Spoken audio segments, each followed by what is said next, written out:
Hello everyone, and welcome to the session 2 of our class 6 computer classes. This is our second class of the term, and before I begin with the class today, I'm going to put out one small little point that I observed from the previous session. In the previous session, I observed that quite a few number of students did not appear for the class. If I'm not mistaken, out of approximately about all the three sections put together, out of the odd 120 students, there were only 70 students who attended the class according to my attendance form. Also, the number of people who submitted their responses for the activity that was there in the class was also around the same number.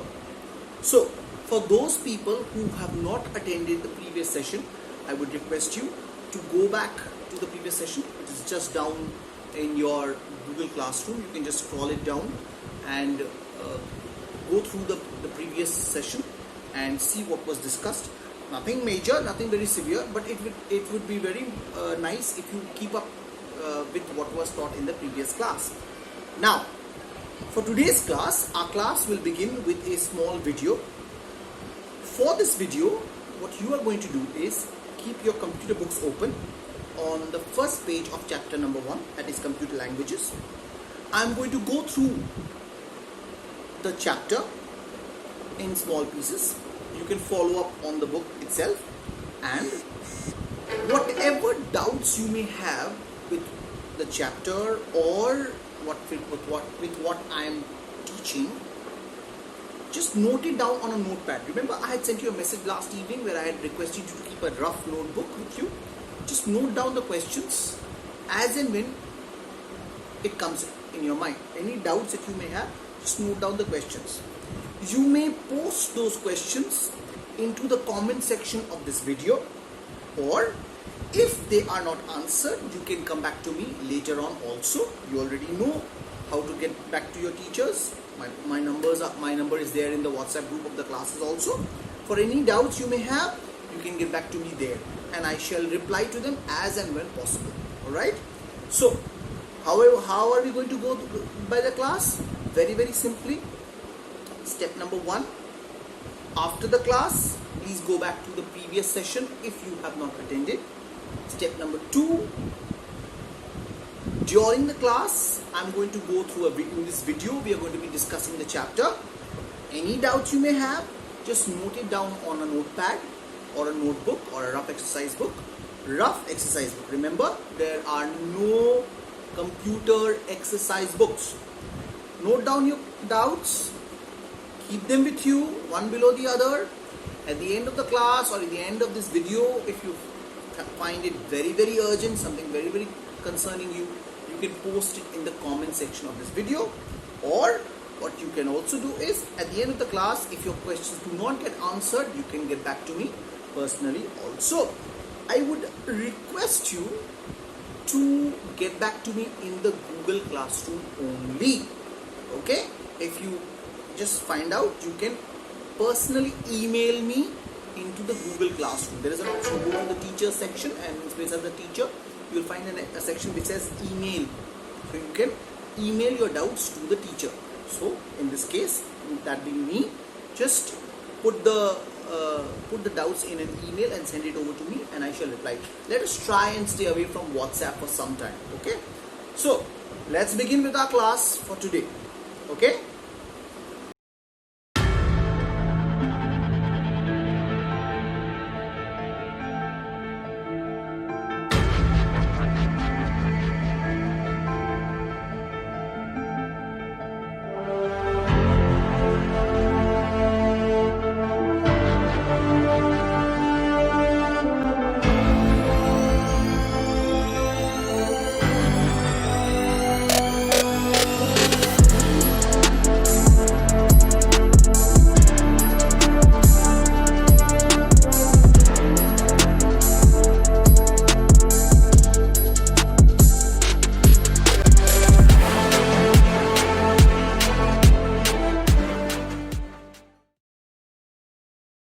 Let's begin with our class for today.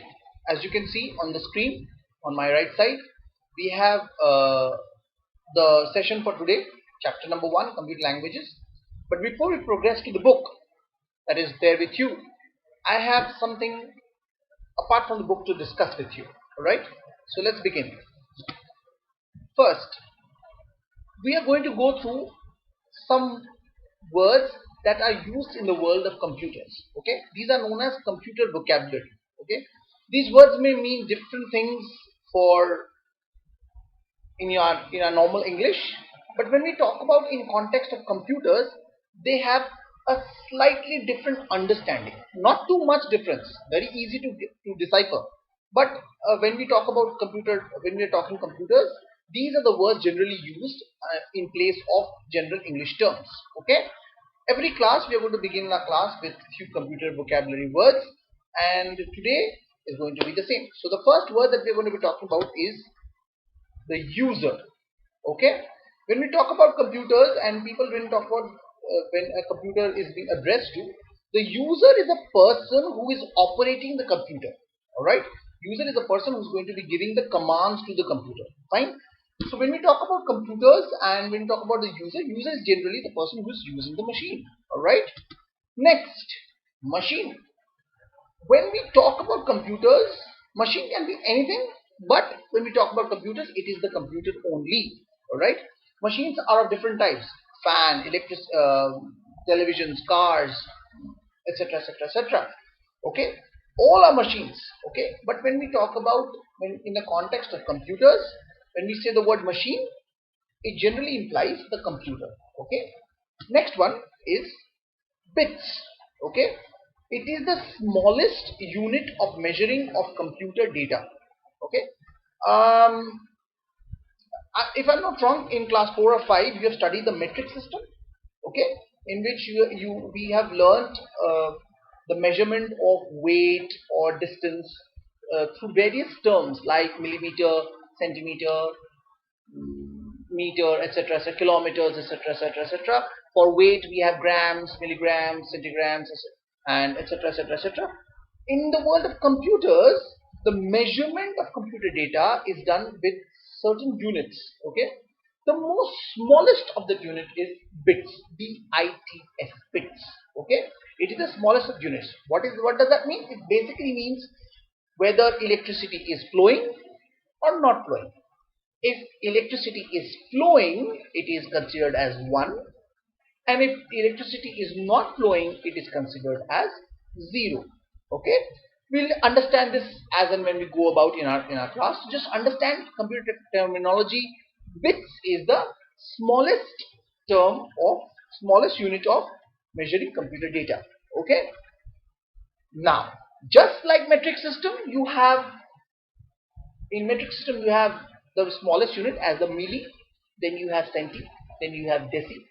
Okay, similarly even in the world of computers there are bigger units also.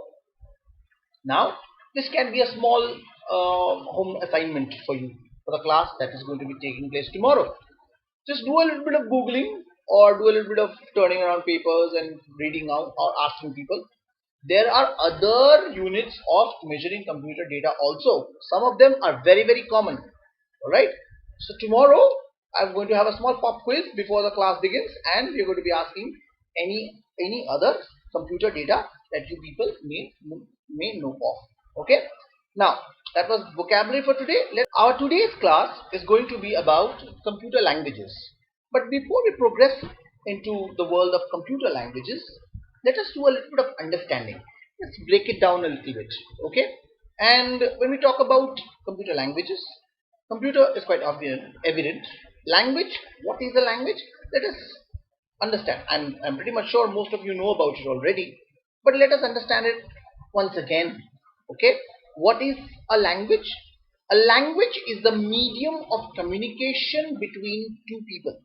Okay, if you have to tell somebody what you want, you talk to a person in a particular language. Like for instance, I'm doing it right now. I'm speaking to you in English. All right, because I know you understand English. All right. If you go to a place where people do not understand English, what do? You either speak their language or they try to understand your language. Alright? So basically, language is a way in which you can express yourself. You can tell people what exactly is going on in your head. Alright? So languages are of different types. There are lots of languages in the world. Verbal languages are also of course there. But then there are those languages which are known as sign language. Alright? For example, see, I said I can't see. Like if I have to say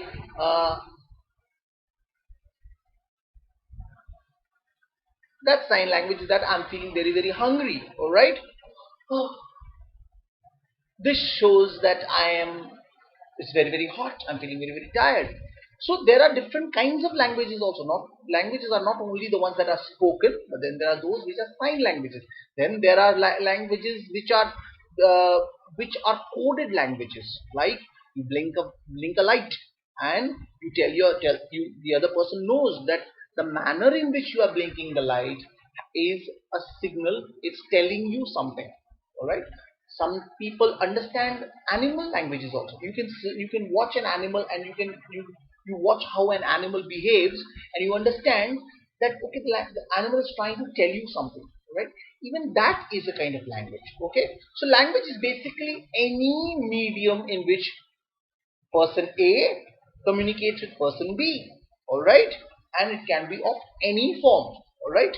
Now coming to computer language, same as the other languages, computer language is basically language in which a user communicates with a machine. Alright? You have to tell the machine something. You want the computer to do something for you. But in this case, the computer will understand computer language. You have to know the computer language. So you have to give instructions to a computer through computer language only. Alright? So that in order for us to operate the machine very very efficiently, we have to know computer languages. Okay? And that is what our chapter today is all about. Okay? So let's go to the book. Now I would request you all of you to move to the first page of chapter number 1 in your book. Yes, see, the book is on my screen. Can you see that? Yes, I am on page number 3. Just a second. Yes, I know I'm on page number 2 if I'm not wrong. Computer languages. Okay, I'll give you some time for you to get ready. Are you ready? So I'll count backwards 10. Okay, 10, 9, 8, 7, 6, 5, 4, 3, 2, 1. Good. Let us begin with our chapter computer languages. Okay, and without too much talk, let us go deeper into this. Yes, see, digital technology, I like it. Yes, so computer languages. Let's follow it up with our books. Please pay attention to your books also. A computer language is used to write a set of instructions for the computer to perform a particular task. This is because a computer can neither think nor make a judgment of its own. Moreover, it is impossible for a computer to independently analyze data and follow its own method of solution. Okay? Now, before I carry on, before I explain this particular portion, any doubts? Once again, keep a notepad with you. Write down the question in the notepad. At the end of this video, you can post your questions in the comment section, or if they are not answered, you can come back to me at the end of the class also. Try and keep it in the classroom, Google Classroom only. Try as much as possible not to get to WhatsApp and WhatsApping. If you can, just email me in the Google Classroom. There is an option available. You can find it out yourself. Now, yes. So, what does the book say? A computer language is used to write a set of instructions for the computer to perform a particular task. This is because a computer can neither think or. Now, computer is a machine. Okay. If I were to tell you, if suppose on a hot summer day, there is no fan, there is no electricity, and it's getting very very hot. You can tell people around you that either you are feeling hot or you're feeling thirsty. You can do that, all right? But a computer cannot do that. A computer cannot think that it's feeling thirsty. Oh, I need to drink water. Or it's getting too hot. Oh, I need to put on a fan. Or I need to go get to a shady place. The computer cannot think for its own. Okay? It is us who have to tell the computer, when this happens, you drink water. When that happens, you go to a shady place. So we have to tell the computer everything. Alright? The basic steps of understanding the world has to be done by human beings. Okay? Treat a computer just like a small baby. Alright? When a baby is born, we teach the baby, okay, this is good, this is bad, এটাকে হাত দিও না, ওটাকে ছুঁয়ো না, this is good thing, this is good habit, that is bad habit. A child when it's born does not know. We have to teach the child, right? If you have small babies in your house or in your families, you will be able to understand it very, very clearly. Just give me a moment. So, similarly, even a computer has to be explained everything. And that is called set of instructions. We give computer a set of instructions. When this happens, you do this, you do this, you do this. When that happens, you do this, you do this, you do this. Alright? And the computer follows only what is instructed. Okay? The computer does not do anything extra. Okay? This is one thing that I keep telling you in our class. The computers don't do what your parents tell you. Postali. Okay? They do not try to do anything extra. Okay? That is the problem. There is a difference between human beings and computers. Human beings sometimes try to do something extra. Okay? From the knowledge that they have in their heads. But computers, give the instructions, the computer will follow only those instructions. Coming back. Such a set of instruction given to computer is called a program. Okay, there are separate programs for every single task that a computer does. Okay, for writing something, it has got a set of program. For drawing something, it has got a set of program. For playing music, it has got a set of program. Different programs. These are called set of instructions. Okay, so we have to tell the computer what the computer has to do in a particular situation. Okay, and the action is called a program, and the actions taken by the computer following the instruction is called program in execution. When the computer is doing that program, which is following those instructions, is called the computer is executing the program or running a program. Okay, when you give the computer something to do, the computer will follow the program. This is to be done. Eta korte hobe, eta korte hobe, eta korte hobe, and the computer does it. Let's take a small example. I'm pretty much sure most of you know how to make Maggi, right? Correct? What are the steps in preparing Maggi? You take water, you boil water. After the water is boiled, you add Maggi and masala and boil it for some more time, and then Maggi is made. How many steps? Many steps. Boil water, take water, boil water, put Maggi, put masala, and then stir it for some time, and then Maggi is ready. How many steps? 6 steps. But what was the command given to you? Only one command. Make Maggi. The moment you are told to make Maggi, your brain already has those set of instructions fed. You already remember those things. That is how you can make a Maggi. Similarly, a computer also has those instructions already ready inside. Alright? So you give a command, the computer follows those instructions. Alright? Now, the computer is executing a program. A program is written using a certain language to provide instructions, and the program is then executed. Back to your book, please. I am right beside figure number 1.1, a program. Okay, I've just finished executing and running a program. Have you got what I'm talking about? Let us start. A program is written using a certain language to provide instructions, and program is then executed to make a computer perform a task according to the instructions given to it. Such computer languages through which a program can be written is called programming language, and the process of writing a program is called programming.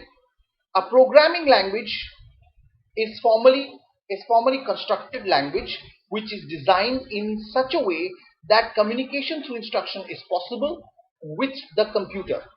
Thus, it provides notions for giving instructions to the computer for performing certain tasks. Programming languages are broadly classified into low-level languages and high-level languages. If you look at this small chart that is there on your book, figure number 1.2, if you can see on the screen, figure number 1.2, computer languages is divided into two different categories. You can see low-level languages, high-level languages, and low-level languages are again divided into two subcategories known as machine language and assembly language. We shall continue this discussion a little while later. But before that, now teaching a computer. Basically, programming is teaching a computer how to do certain things. But I will ask you a small question. If I have to teach the computer, why should I make the computer do certain things? I can do it myself. Yes or no? I can do it myself. I can teach a human being. That person can also do it. Correct? No. There is a difference. When I have to teach somebody something, a human being, I can teach one person at a time. Or I have to give the same instructions to every single person again and again and again. Like right now I am talking and all of you are listening and all of you are trying to understand. Everybody does not understand the same way. Okay? But everybody has to get the entire instruction very clearly. Okay? This is not the problem with the computer. No. In computers, what happens is you teach one computer. Once the first computer is taught, all you do is copy, paste, copy, paste, copy, paste, copy, paste. Within a split second, 5, 10, 15, 100, 1,000, lakh, million computers can be taught. Just like this. Why? All you're doing is just copy pasting instructions. If one computer is ready with the instructions, all you do is just copy paste, copy paste, copy paste, copy paste. So computers are a little bit better than human beings. Human beings have to be taught. Every single human being has to be taught. Just imagine if human beings had the same system as the computers. Your teacher knows mathematics. Okay? What you do is you just connect the wires between your brain and the teacher's brain and copy the information that is there in your teacher's brain into your brain. Simple. You are as good as your teacher. Copy paste. But is that possible? No, it is not. That is why computers can simply copy paste instructions. You need to program one computer. Okay? So programming is basically teaching computer. We are teaching the computer how to do certain things. Okay? So first word is program, set of instructions. The second word is programming, basically teaching the computer. Third word is programmer, a person who designs, who gives the set of instructions. Giving the computer a set of just give me a moment. Sorry. Okay. Just giving the computer a set of instructions is not enough. You have to know how to give instructions. Remember, the computer does not understand your language, my language. The computer has to be given instructions through computing language. Okay? And that is what we are going to be discussing. Okay? So that was programming for you. We are going to be discussing the various kinds of computer languages in our class tomorrow. I would request all of you to go through the chapters and prepare yourself for what is going to be discussed tomorrow. We are going to be starting the class again at the same time. Now, for the rest of this class, we are going to be having a small activity session. So I would request you to go back to the GCR room and wait for the next post for the activity. Okay? Yeah. So that would be all for today's class, for today's discussion session. Okay? Now, see you on the other side of the session.